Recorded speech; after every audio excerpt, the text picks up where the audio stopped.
Brought to you by WikiVD Documentaries. Ronald Reagan. Ronald Wilson Reagan was an American politician and actor who served as the 40th President of the United States from 1981 to 1989. Before his presidency, he was the 33rd Governor of California, from 1967 to 1975. After a career as a Hollywood actor and union leader, raised in a poor family in small towns of northern Illinois, Reagan graduated from Eureka College in 1932 and worked as a sports announcer on several regional radio stations. After moving to Hollywood in 1937, he became an actor and starred in a few major productions. Reagan was twice elected president of the Screen Actors Guild, the labor union for actors, where he worked to root out communist influence. In the 1950s, he moved into television and was a motivational speaker at General Electric factories. Having been a lifelong Democrat, his views changed. He became a conservative and in 1962 switched to the Republican Party. In 1964, Reagan's speech, "A Time for Choosing," in support of Barry Goldwater's founding presidential campaign, earned him national attention as a new conservative spokesman, building a network of supporters. He was elected governor of California in 1966. As governor, Reagan raised taxes, turned a state budget deficit to a surplus, challenged the protesters at the University of California, ordered National Guard troops in during a period of protest movements in 1969, and was re-elected in 1970. He twice ran unsuccessfully for the Republican nomination for the U.S. presidency in 1968 and 1976. 4 years later, he easily won the nomination outright, becoming the oldest elected U.S. president up to that time, defeating incumbent Jimmy Carter in 1980. Entering the presidency in 1981, Reagan implemented sweeping new political and economic initiatives. His supply-side economic policies, dubbed Reaganomics, advocated tax rate reduction to spur economic growth, control of the money supply to curb inflation, economic deregulation, and reduction in government spending. In his first term he survived an assassination attempt, spurred the war on drugs, and fought public sector labor.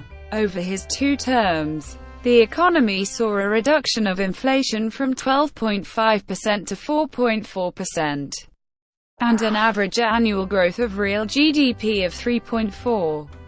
While Reagan did enact cuts in domestic discretionary spending, tax cuts and increased military spending contributed to increased federal outlays overall, even after adjustment for inflation. During his re-election bid, Reagan campaigned on the notion that it was "morning in America," winning a landslide in 1984. With the largest electoral college victory in American history. Foreign affairs dominated his second term, including ending of the Cold War, the bombing of Libya, and the Iran-Contra affair, publicly describing the Soviet Union as an evil empire, and during his famous speech at the Brandenburg Gate, President Reagan challenged Soviet General Secretary Mikhail Gorbachev to tear down this wall. He transitioned Cold War policy from detente to rollback, by escalating an arms race with the USSR while engaging in talks with Gorbachev, which culminated in the INF Treaty, shrinking both countries' nuclear arsenals. Reagan's presidency came during the decline of the Soviet Union and just 10 months after the end of his term. The Berlin Wall fell, and on December 26, 1991, nearly 3 years after he left office, the Soviet Union collapsed. Leaving office in 1989, Reagan held an approval rating of 68%, matching those of Franklin D. Roosevelt, and later Bill Clinton, as the highest ratings for departing presidents in the modern era. He was the first president since Dwight D. Eisenhower to serve 2 full terms, after a succession of 5 prior presidents failed to do so. Although he had planned an active post-presidency, in 1994 Reagan disclosed his diagnosis with Alzheimer's disease earlier that year, appearing publicly for the last time at the funeral of Richard Nixon. He died 10 years later in 2004 at the age of 93. Reagan had the second longest life out of all the presidents. The current longest lifespan of a president is held by Gerald Ford, who died 2 years after Reagan. An icon among Republicans, he is viewed favorably in historian rankings of U.S. presidents, and his tenure constituted a realignment toward conservative policies in the U.S. Early life. Ronald Wilson Reagan was born in an apartment on the second floor of a commercial building in Tampico, Illinois on February 6, 1911. He was the younger son of Nell Clyde and John Edward Jack Reagan. Jack was a salesman and storyteller whose grandparents were Irish Catholic immigrants from County Tipperary, while Nell was of half English and half Scottish descent. Reagan's older brother, John Neil Reagan, became an advertising executive. As a boy, Reagan's father nicknamed his son Dutch, due to his fat little Dutchman-like appearance and Dutch boy haircut. The nickname stuck with him throughout his youth. Reagan's family briefly lived in several towns and cities in Illinois, including Monmouth, Galesburg, and Chicago. In 1919, they returned to Tampico and lived above the H.C. Pitney variety store until finally settling in Dixon after his election as president, residing in the upstairs White House private quarters. Reagan would quip that he was living above the store again. According to Paul Kengor, author of God and Ronald Reagan, Reagan had a particularly strong faith in the goodness of people, which stemmed from the optimistic faith of his mother and the Disciples of Christ faith, into which he was baptized in 1922. For the time, Reagan was unusual in his opposition to racial discrimination, and recalled a time in Dixon when the local inn would not allow black people to stay there. Reagan brought them back to his house, where his mother invited them to stay the night and have breakfast the next morning. After the closure of the Pitney store in late 1920, and the family's move to Dixon, the Midwestern, small universe had a lasting impression on Reagan. Education. Reagan attended Dixon High School, where he developed interests in acting, sports, and storytelling. His first job was as a lifeguard at the Rock River in Lowell Park in 1927. Over a 6-year period, Reagan reportedly performed 77 rescues as a lifeguard. He attended Eureka College, a disciples-oriented liberal arts school, where he became a member of the Tau Kappa Epsilon fraternity, a cheerleader, and studied economics and sociology. While involved, the Miller Center of Public Affairs described him as an indifferent student. He majored in economics and sociology, and graduated with a C grade. He developed a reputation as a jack of all trades, excelling in campus politics, sports, and theater. He was a member of the football team and captain of the swim team. He was elected student body president, and led his student revolt against the college president after the president tried to cut back the faculty. Radio and film. After graduating from Eureka in 1932, Reagan drove himself to Iowa, where he held jobs as an announcer at several stations. He moved to Who Radio in Des Moines as an announcer for Chicago Cubs baseball games. His specialty was creating play-by-play accounts of games using as his source only basic descriptions that the station received by wire as the games were in progress. While traveling with the Cubs in California, Reagan took a screen test in 1937 that led to a 7-year contract with Warner Brothers Studios. He spent the first few years of his Hollywood career in the B-film unit, where, Reagan joked, the producers didn't want them good. They wanted them Thursday. His first screen credit was the starring role in the 1937 movie Love Is on the Air, and by the end of 1939 he had already appeared in 19 films, including Dark Victory with Bette Davis and Humphrey Bogart. Before the film Santa Fe Trail with Errol Flynn in 1940, he played the role of George, the Gip in the film Canute Rockner, All-American. From it, he acquired the lifelong nickname, the Gipper. In 1941, exhibitors voted him the 5th most popular star from the younger generation in Hollywood. Reagan's favorite acting role was as a double amputee in 1942's King's Row, in which he recites the line, "Where's the rest of me?" later used as the title of his 1965 autobiography. Many film critics considered King's Row to be his best movie, though the film was condemned by New York Times critic Bosley Crowther.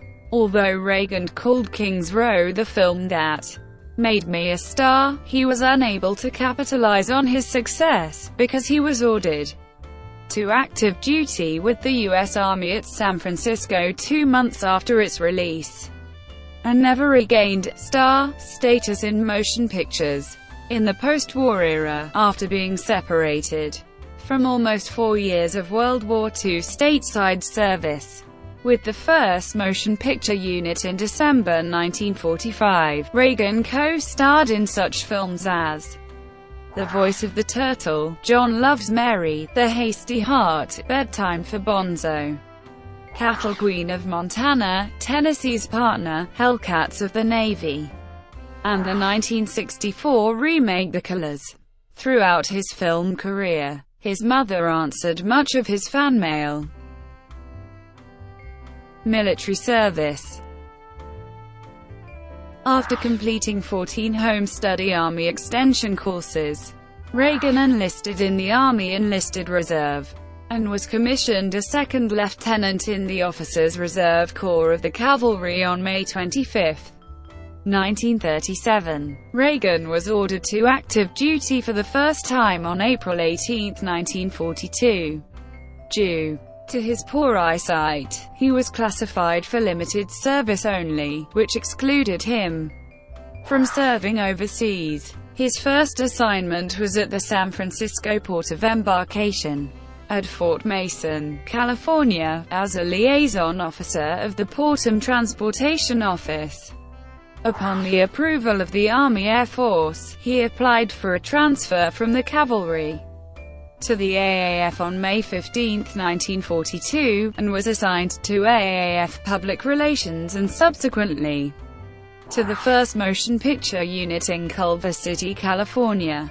On January 14, 1943, he was promoted to first lieutenant and was sent to the Provisional Task Force Show Unit of This Is the Army at Burbank, California. He returned to the 1st Motion Picture Unit after completing this duty, and was promoted to captain on July 22, 1943. In January 1944, Reagan was ordered to temporary duty in New York City to participate in the opening of the 6th War Loan Drive, which campaigned for the purchase of war bonds. He was reassigned to the 1st Motion Picture Unit on November 14, 1944, where he remained until the end of World War II. He was recommended for promotion to Major on February 2, 1945, but this recommendation was disapproved on July 17 of that year.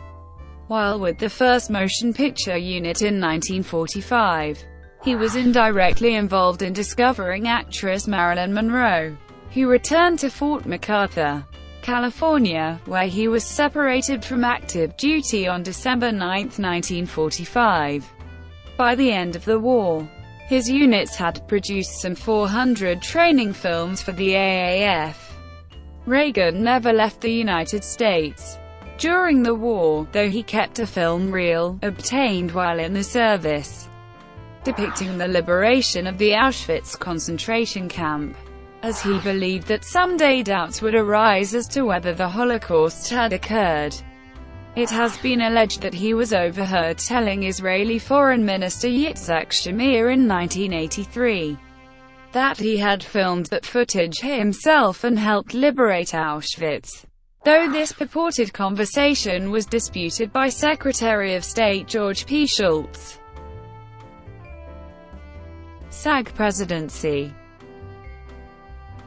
Reagan was first elected to the board of directors of the Screen Actors Guild in 1941, serving as an alternate member. After World War II, he resumed service and became third vice president in 1946.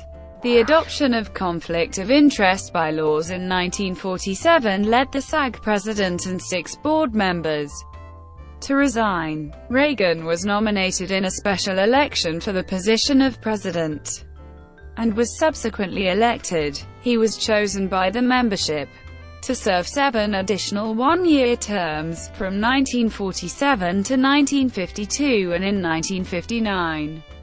Reagan led the SAG through eventful years that were marked by labor management disputes, the Taft-Hartley Act, the House Un-American Activities Committee hearings, and the Hollywood blacklist era.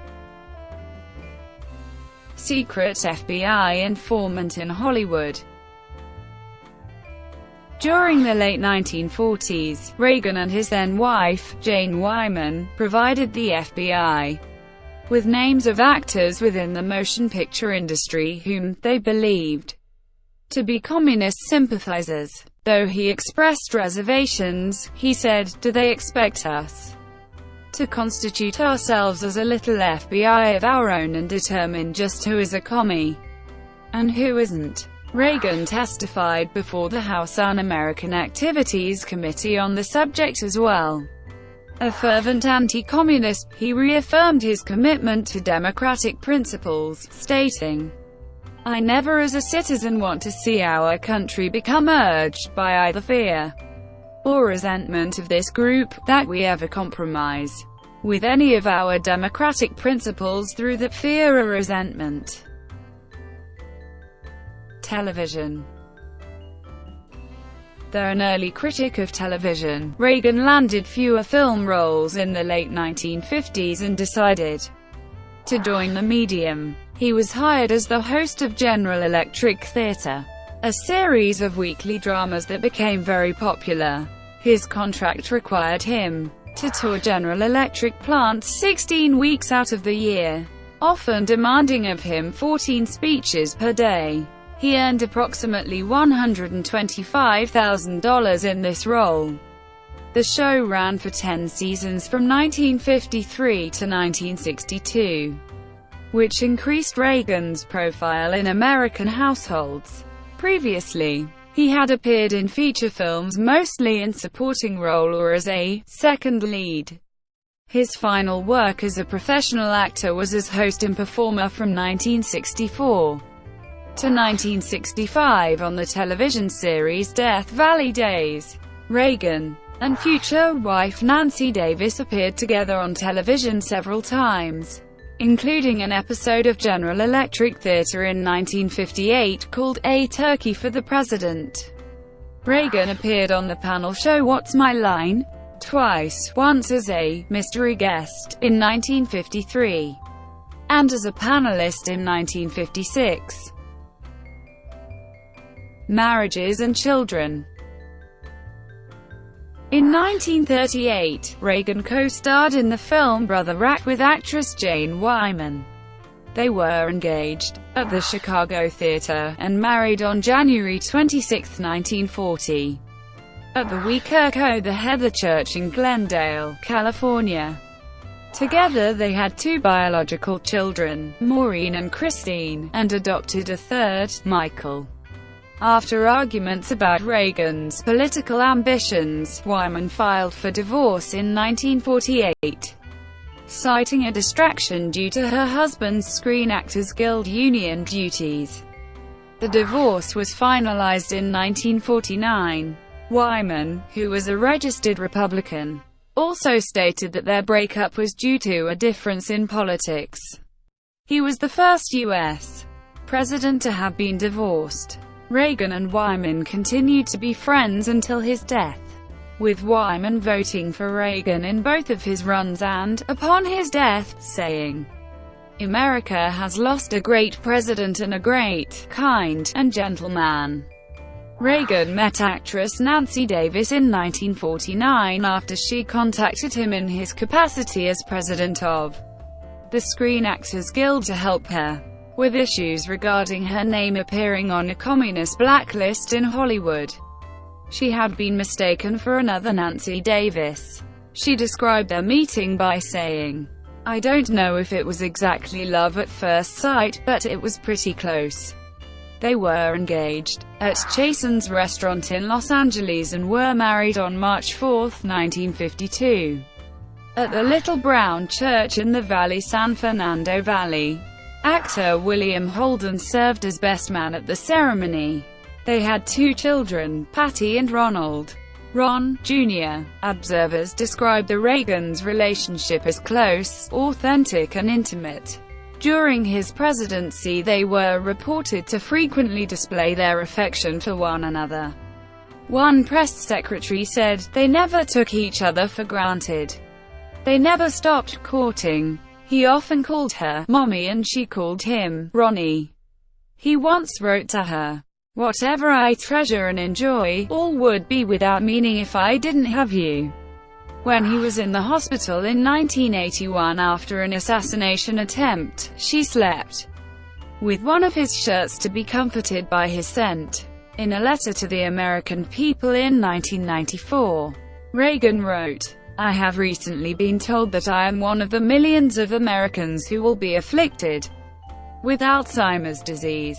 I only wish there was some way I could spare Nancy from this painful experience." And in 1998, while he was stricken by Alzheimer's, Nancy told Vanity Fair, "Our relationship is very special. We were very much in love. And still are. When I say my life began with Ronnie, well, it's true. It did. I can't imagine life without him." Nancy Reagan died on March 6, 2016 at the age of 94. Early political career. Reagan began as a Hollywood Democrat, and Franklin D. Roosevelt was a true hero to him. He moved to the right in the 1950s, became a Republican in 1962, and emerged as a leading conservative spokesman in the Goldwater campaign of 1964. In his early political career, he joined numerous political committees with a left-wing orientation, such as the American Veterans Committee. He fought against Republican-sponsored right-to-work legislation, and supported Helen Hagen Douglas in 1950 when she was defeated for the Senate by Richard Nixon. It was his realization that communists were a powerful backstage influence in those groups that led him to rally his friends against them. Reagan spoke frequently at rallies with a strong ideological dimension. In December 1945, he was stopped from leading an anti-nuclear rally in Hollywood by pressure from the Warner Brothers studio. He would later make nuclear weapons a key point of his presidency, specifically his opposition to mutual assured destruction, and he built on previous efforts to limit the spread of nuclear weapons. In the 1948 presidential election, Reagan strongly supported Harry S. Truman, appearing on stage with him during a campaign speech in Los Angeles. However, in the early 1950s, as his relationship with actress Nancy Davis grew, he shifted to the right. and endorsed the presidential candidacies of Dwight D. Eisenhower in 1952 and 1956 as well as Richard Nixon in 1960. He was hired by General Electric in 1954 to host the General Electric Theater, a weekly TV drama series. He also traveled across the country to give talks to over 200,000 GE employees as a motivational speaker. His many speeches, which he wrote himself, were non-partisan, but carried a conservative, pro-business message. He was influenced by Lemuel Boulware, a senior GE executive. Boulware, known for his tough stance against unions and his innovative strategies to win over workers, championed the core tenets of modern American conservatism: free markets, anti-communism, lower taxes, and limited government. Eager for a larger stage, but not allowed to enter politics by GE, he quit and formally registered as a Republican. He often said, "I didn't leave the Democratic Party. The party left me." When the legislation that would become Medicare was introduced in 1961, he created a recording for the American Medical Association warning that such legislation would mean the end of freedom in America. Reagan said that if his listeners did not write letters to prevent it, we will awake to find that we have socialism. And if you don't do this, and if I don't do it, one of these days, you and I are going to spend our sunset years telling our children and our children's children what it once was like in America when men were free. He also joined the National Rifle Association and would become a lifetime member. Reagan gained national attention in his speeches for conservative presidential contender Barry Goldwater in 1964. Speaking for Goldwater, Reagan stressed his belief in the importance of smaller government. He consolidated themes that he had developed in his talks for GE to deliver his famous speech, "A Time for Choosing." This "A Time for Choosing" speech was not enough to turn around the faltering Goldwater campaign, but it was the key event that established Reagan's national political visibility.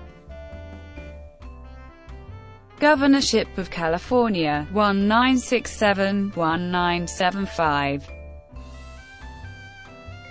California Republicans were impressed with Reagan's political views and charisma after his "Time for Choosing" speech, and in late 1965 he announced his campaign for governor of California in the 1966 election. He defeated former San Francisco Mayor George Christopher in the GOP primary.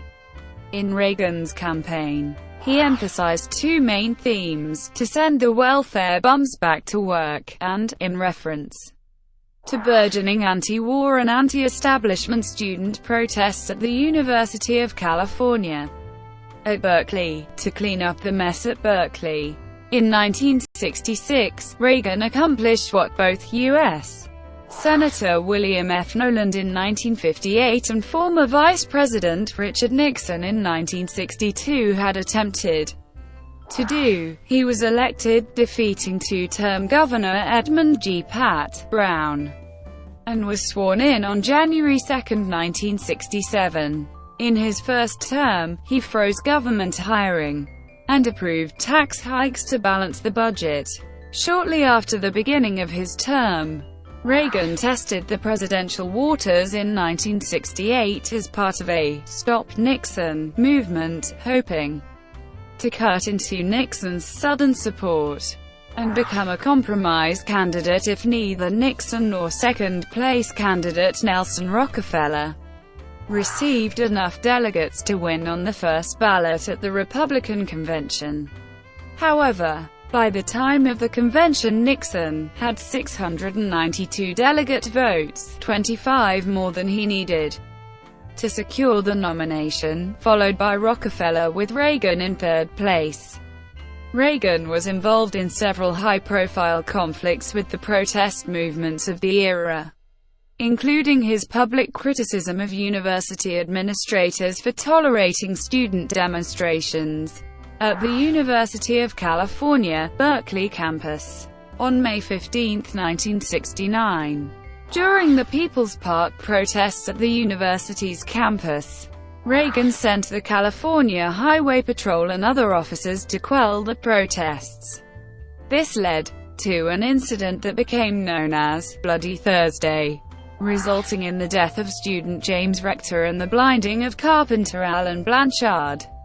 In addition, 111 police officers were injured in the conflict, including one who was knifed in the chest. Reagan then called out 2,200 state National Guard troops to occupy the city of Berkeley for 2 weeks to crack down on the protesters. The Guard remained in Berkeley for 17 days, camping in People's Park, and demonstrations subsided as the university removed cordoned-off fencing and placed all development plans for People's Park on hold. 1 year after Bloody Thursday, Reagan responded to questions about campus protest movements saying, "If it takes a bloodbath, let's get it over with. No more appeasement." When the Symbionese Liberation Army kidnapped Patty Hearst in Berkeley and demanded the distribution of food to the poor, Reagan joked to a group of political aides about a botulism outbreak contaminating the food. Early in 1967, the national debate on abortion was starting to gain traction. In the early stages of the debate, Democratic California State Senator Anthony C. Bailenson introduced the Therapeutic Abortion Act, in an effort to reduce the number of backroom abortions performed in California. The state legislature sent the bill to Reagan's desk where, after many days of indecision, he signed it on June 14, 1967.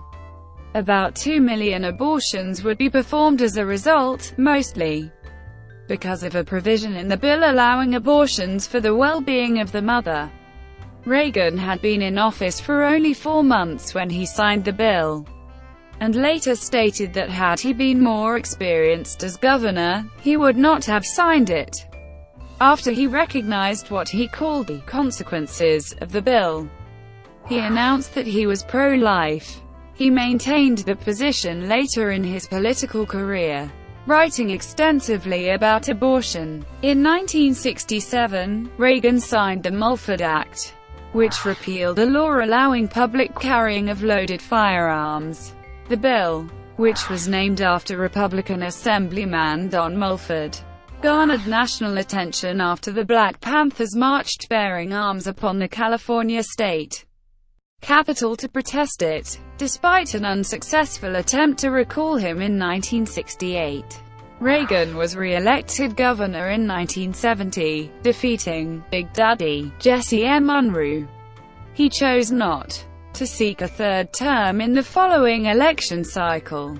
One of Reagan's greatest frustrations in office concerned capital punishment, which he strongly supported. His efforts to enforce the state's laws in this area were thwarted when the Supreme Court of California issued its People v. Anderson decision, which invalidated all death sentences issued in California before 1972. Though the decision was later overturned by a constitutional amendment, the only execution during Reagan's governorship was on April 12, 1967, when Aaron Mitchell's sentence was carried out by the state in San Quentin's gas chamber. In 1969, Reagan, as governor, signed the Family Law Act, an amalgam of two bills which had been written and revised by the California state legislature for over 2 years. It became the first no-fault divorce legislation in the United States. Reagan's terms as governor helped to shape the policies he would pursue in his later political career as president. By campaigning on a platform of sending the welfare bums back to work, he spoke out against the idea of the welfare state. He also strongly advocated the Republican ideal of less government regulation of the economy. including that of undue federal taxation. Reagan did not seek re-election to a third term as governor in 1974 and was succeeded by the Secretary of State, Democrat Jerry Brown, on January 6, 1975. Thank you for watching. Brought to you by WikiVD Documentaries. Please like and subscribe below.